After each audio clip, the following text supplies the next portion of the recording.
नमस्कार प्रेक्षकांनो, मुरंबा मालिकेच्या आजच्या भागामध्ये आपण पाहणार आहोत की आता सायदा हा माही समोर आलेला असतो आणि सायदाला आता ती रमा असल्याचे वाटत असते आणि आता माही ही सायदाला ओळखत नसल्याचे सायदाला सांगत असते. पण आता सायदा म्हणतो की मला माहिती आहे ना, तुम्ही माझा विश्वासघात केला आहे आणि तुमचं खरं नाव काय आहे हे देखील मला माहिती. तुमचं खरं नाव माही आहे. आणि ते ऐकताच आता माहीला मोठा धक्का बसतो. उठून उभा राहत माही म्हणते की माझं खरं नाव माही आहे हे तुम्हाला कसं माहिती, आणि माझं खरं नाव माहीत करून मला ब्लॅकमेल करता की काय तुम्ही. तर आता सायदा म्हणतो की मी कशाला तुम्हाला ब्लॅकमेल करू, तुम्हीच माझा विश्वासघात केला आहे. सायदा म्हणतो की मला तुम्ही फसवलं. आता माहीला धक्का बसतो.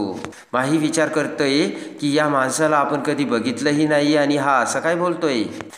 माही आता सायदाचा हात धरून सायदाला थोडंसं बाजूला आणते आणि म्हणते की माझं नाव माही आहे, तुला कसं माहिती, आणि माझी आणि तुझी लहानपणापासून ओळख आहे असं का दाखवतो, आणि हे कुणाला तू सांगू नकोस, माझं नाव माही आहे असे आता माही ही सायदाला बोलते.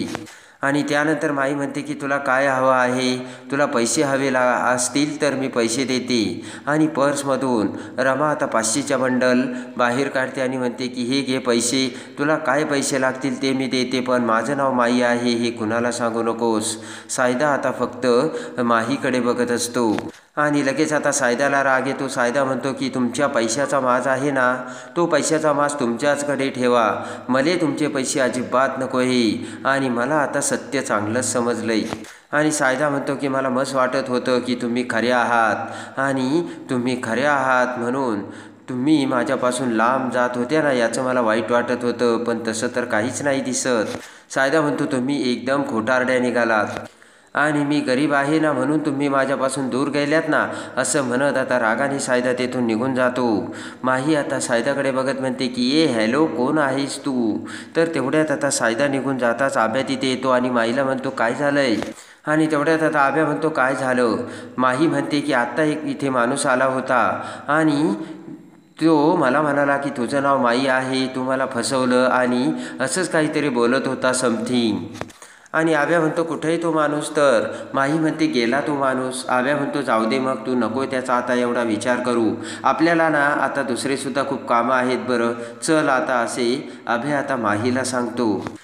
इकडे आता नील हा देविकाला समजावत असतो. नील म्हणतो की आता ना त्या रमाला आपण माही बनू शकतो. तर आता लगेच देविका म्हणते की एवढं सोपं नाही राहिलं आता नील ते, कारण तिला आपल्यावरती संशय आला. इकडे रमा आता चोरून त्यांचे बोलणे ऐकत असते. रमा विचार करते की यांना माझ्यापासून काहीतरी फायदा आहे म्हणून यांनी मला असं कोंडून ठेवलं आहे, आणि काय फायदा असेल बरं, असं आता रमा विचार करू लागते. आणि इकडे आता मुकदमाच्या घरी गार्डनमध्ये आनंद हा गार्डनमध्ये पेंटिंग काढत असतो. तर झोपाळ्यावरती बसून आता अक्षय विचार करत असतो.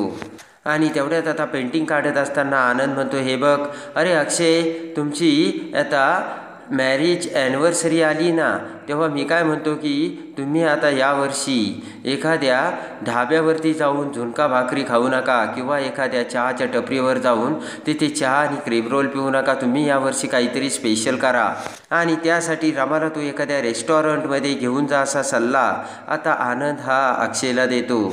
आणि त्यानंतर आता अक्षय म्हणतो खरंच की एखाद्या हॉटेलवर जर गेलो ना तर एवढे पैसे कसे झाले, आणि एवढं महागडं खाण्याची काही गरज होती का, असं रमा म्हणत असते. आणि आता अक्षय आनंद आता रमाच्या त्या चिकटपणावरती हसत असतात. आणि लगेच आता आनंद हसतच म्हणतो की आपली रमायना अँटिक आहे, अँटिक, आणि एखादे ऑनलाईन आपण जर मागवत असलो ना, आपल्याला म्हणते कशाला ते महागडे ब्रँडेड वस्तू मागवतात, आणि काय गरज आहे एवढ्या महागड्या वस्तू मागवण्याची.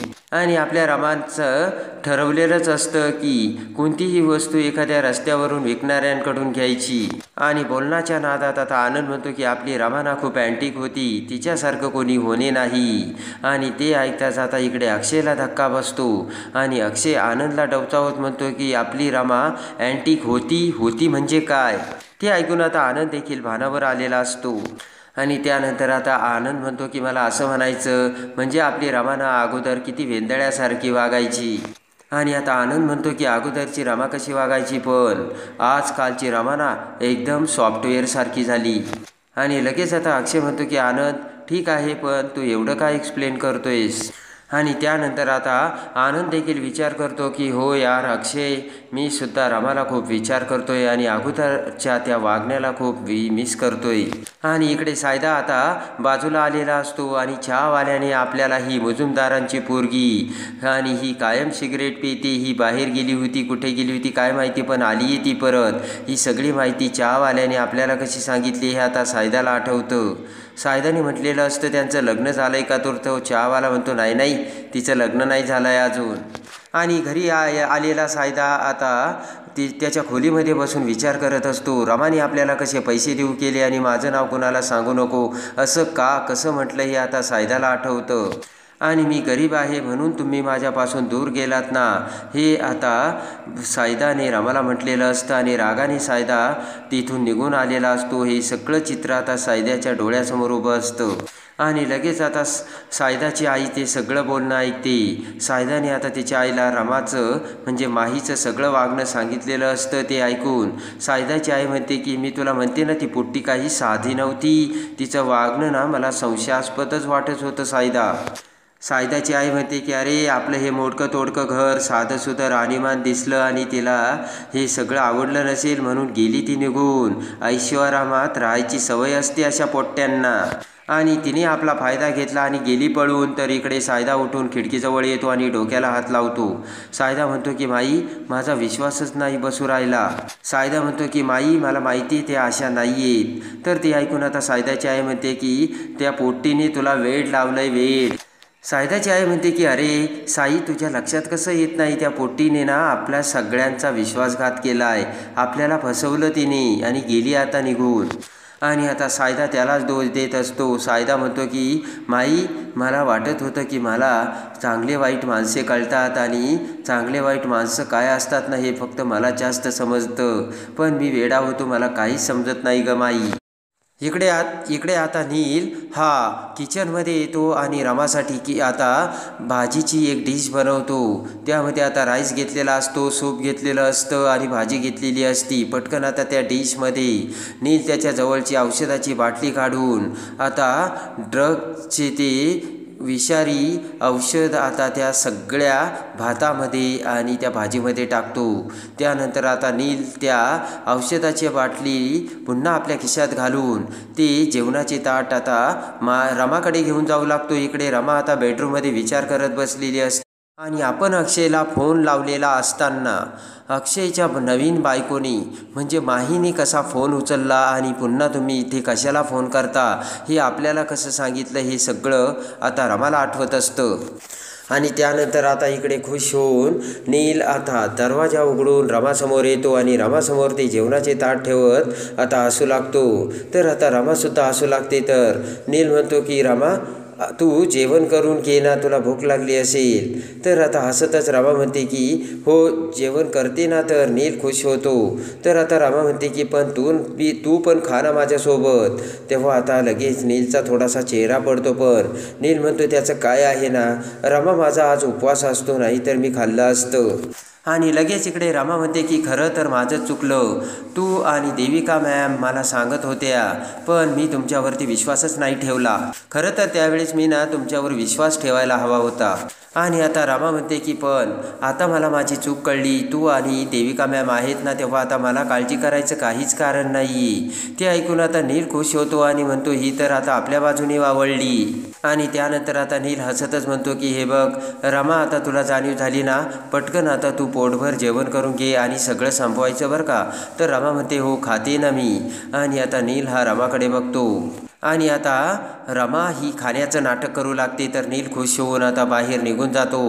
आणि आता रमाने पण फक्त ते खाण्याचं नाटक केलेलं असतं आणि ते अन्न आता रमाने खाल्लेलं नसतं, कारण आता रमाला बघायचं असतं की हे आपल्यासोबत काय करतायत ते. इकडे आता रमा ही ढेर सारी शॉपिंग करून शॉपिंगच्या पिशव्या घेऊन आता बेडरूममध्ये येते. अक्षयला बघताच आता रमा त्या सगळ्या बॅग्स साडीच्या पदराच्या आड धरून लपून आता आतमध्ये आणू लागते. अक्षय म्हणतो काय अगं रमा, तू एवढी शॉपिंग करून आलीस आणि एवढे पैसे उडवलेत? तर आता माही म्हणते की हो उडवले मी पैसे आणि केली शॉपिंग. कुणासाठी केली हे मी तुम्हाला आत्ता सांगू शकत नाही, तुम्ही जा बरं इथून असे म्हणत आता माही ही अक्षयला तिथून काढून देऊ लागते. म्हणते.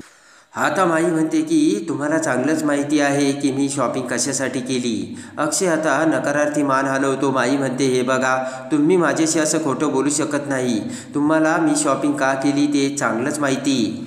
आता माई म्हणते की लग्नाच्या वाढदिवशी मी जे सांगेल ना तेच तुम्ही ऐकायचं. मी जे सांगेल तेच कपडे तुम्ही घालायचे आणि मी जे म्हणेल ना तसंच तुम्ही करायचं. अक्षय आता फक्त ऐकतच असतो आणि एकही प्रश्नाचं मला उलट उत्तर विचारायचं नाही. आणि लगेच आता अक्षय म्हणतो की ओके, तू मला धमकी दिलीस ना तर मी तुला सुद्धा धमकी देईल. तर आता रमा म्हणते ठीक आहे. तर अक्षय म्हणतो तू देखील माझं ऐकायचं. आणि आता माई म्हणते ठीक आहे, पण आता तुम्ही जा. असे म्हणत आता माही ही अक्षयला आता बाहेर काढून देते. त्यानंतर आता माही ही त्या कपड्यांच्या बॅग घेऊन आता बाजूला आणते. आणि आता माहीने अक्षयसाठी खूप सुंदर असे ड्रेसेस आणलेले असतात.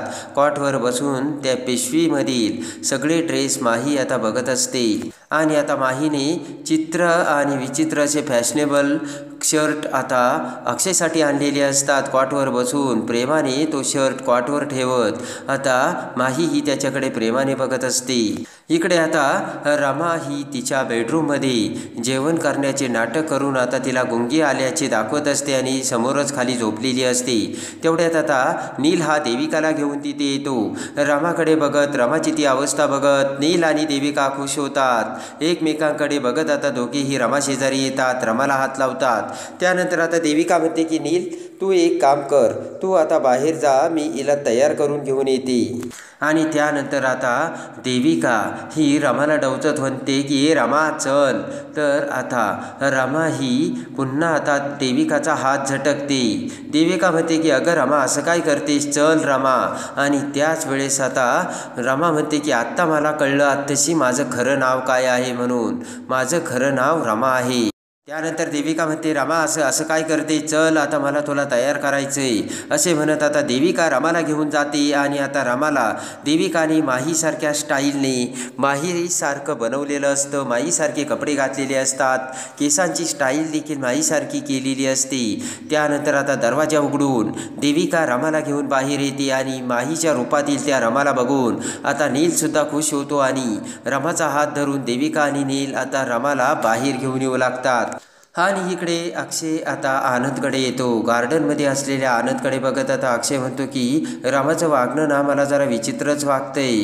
अरे आमच्या मॅरेज ॲनिव्हर्सरीला ती माझ्यासाठी शॉपिंग करून आली आणि मला काय म्हणाली, तुमचं आणि माझी मॅरेज ॲनिव्हर्सरी आहे, विसरू नका बरं का. आणि मी सांगेल तसंच वागायचं, मी सांगेल तेच ऐकायचं, मी सांगेल तेच करायचं. हे सगळं काय चाललंय काय माहिती रमाचं. अरे मी कधी माझी मॅरेज ॲनिव्हर्सरी विसरेल का, रमा काय बोलते, असे आता अक्षय आनंदला सांगत असतो. आणि अक्षय म्हणतो की एक मिनटं, मी कसं वागायचं काय वागायचं ना हे मी तिचं ऐकण्यापेक्षा तिने माझं ऐकायला हवं. तर ते ऐकून आनंद म्हणतो अरे झाली का तुमची परत भांडायला सुरुवात, काय चाललंय रे तुमचं हे. आणि लगेच आता अक्षय म्हणतो की तिच्या आवडीचं जर मी घालावं असं तिला वाटत असेल तर माझ्या आवडीचे कपडे देखील तिने घालायला हवेत.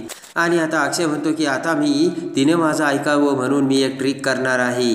आनंद म्हणतो काय करणार आहेस रे अक्षय तू. अक्षय म्हणतो तू बघ ना आनंद दादा आता मी काय करतोय ते, तू फक्त बघतच राहा.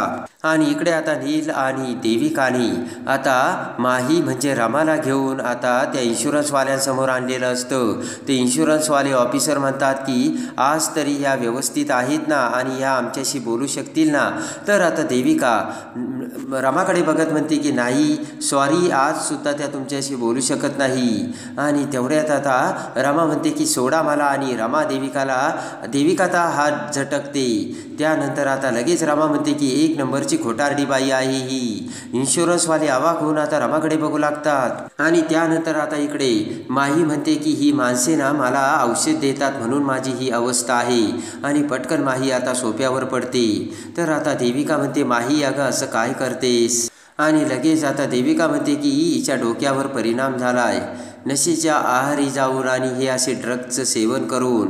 आणि लगेच ते इन्शुरन्सवाले उठून उभा राहतात आणि म्हणतात की ही जी काही बोलते ना त्याचा आम्हाला पुन्हा एकदा अभ्यास करावा लागेल. आणि ही जे काही सांगते ते आम्हाला एकदा परत एकदा पडताळून बघावं लागेल, कारण असा आम्ही विश्वास नाही ठेवू शकत आणि असा आम्ही कधीच इन्शुरन्स पाससुद्धा करू नाही शकत.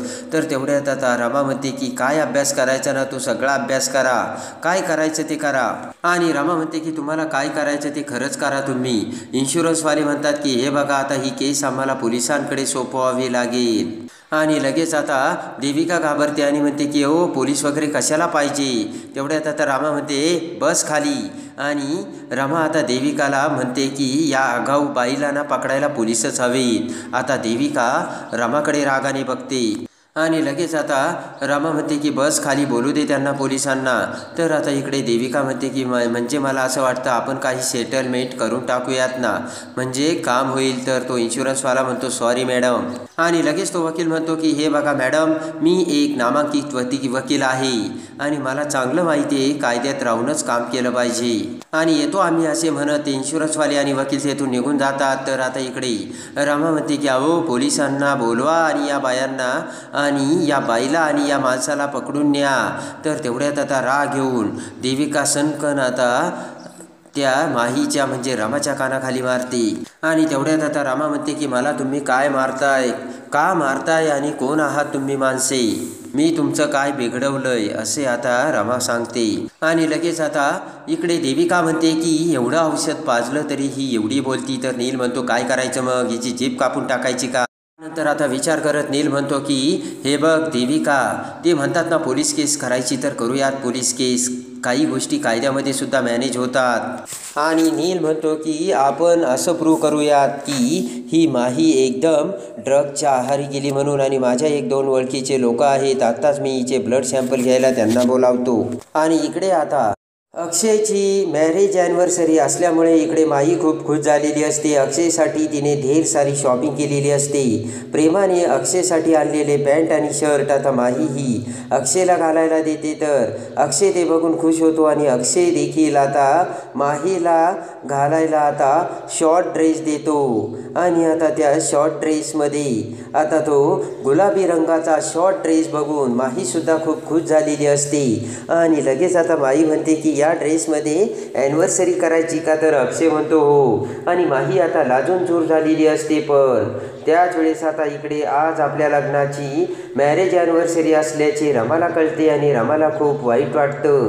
रमा विचार करते की आज मॅरेज ॲनिव्हर्सरीच्या दिवशी तुम्ही दुसरं लग्न केलं आणि आता आपल्या लग्नाची मॅरेज ॲनिव्हर्सरी तुम्ही मला नाही वाटत साजरी करणार, असे आता रमा विचार करते. रमाला वाईट वाटलेलं असतं आणि रमा विचार करून आता रमाच्या डोळ्यात पाणी आलेलं असतं. आणि रडतच आता रमा म्हणते की तुमचं दुसरं लग्न झालं आणि मला तुम्ही एकटीला सोडलं. तर रमाला वाईट वाटतं. आणि आता रमाला आता नील आणि देविका बाहेर काढत असताना आता रमाला कोण बघणार, खरे सत्य आता रमासमोर येऊन आता रमाला कोण वाचवणार आणि रमाला या नील आणि देविकाच्या तावडीतून कोण सोडवणार. रमा अक्षयची भेट कशी होणार आणि माही आणि रमाचे सत्य अक्षयला कसे कळणार, या साऱ्यांचे अपडेट बघण्यासाठी आणि मुरंबा मालिकेच्या डेली नेक्स्ट अपडेटसाठी आपल्या चॅनलला लाईक करा, सबस्क्राईब करा.